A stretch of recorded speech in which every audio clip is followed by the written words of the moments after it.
There's an invisible field of information that exists beyond the space and time. You do know that, right?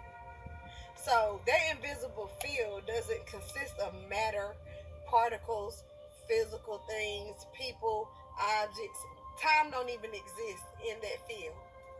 It's an infinite field of eternal blackness, void of anything material. But that's where all possibility exists. Now I want y'all to stay with me. So basically, I could say that that field is a field of information because it's a frequency, and all frequency carries information. But what I want you to understand is just because you can't see anything does not mean that it doesn't exist. And the moment that you take your attention off your body, you become nobody. The moment you take your attention off the people in your life and your identity, you become no one, right? The moment that you no longer think about things and objects, you become nothing, right? And if you're not thinking about any place to go or anywhere you have to be, or all of a sudden you are in the space of nowhere. If you're not thinking of time, you're in no time, right? This is the moment you take your attention off the outer world and you go into the inner world. Out of the darkness comes the light. So when you learn to go within yourself and relax and don't let your mind take you out of that space that you're in, you can begin to get downloads and information that you can bring back from the fourth dimension to the third dimension. Think on that.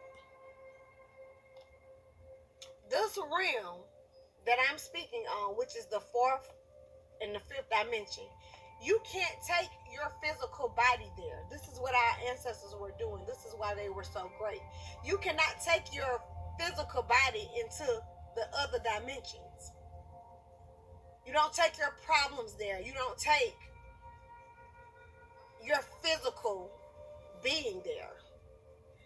You have to enter into this space as pure consciousness.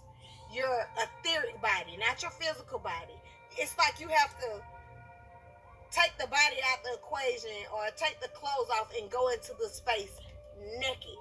The Bible says in order to get to God, you have to get there by becoming childlike. That means innocent, with nothing going on, being able to be open and receptive to what God is giving you, or the universe, or the ancestors.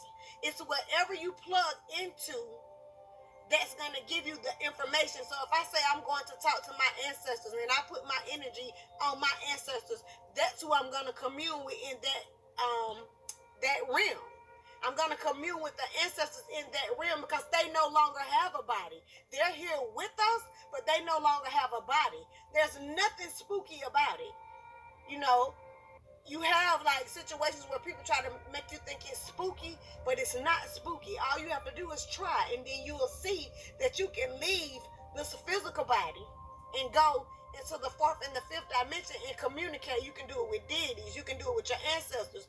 Whatever you choose to plug into is where you're going to get your information from. And this is what makes you a god.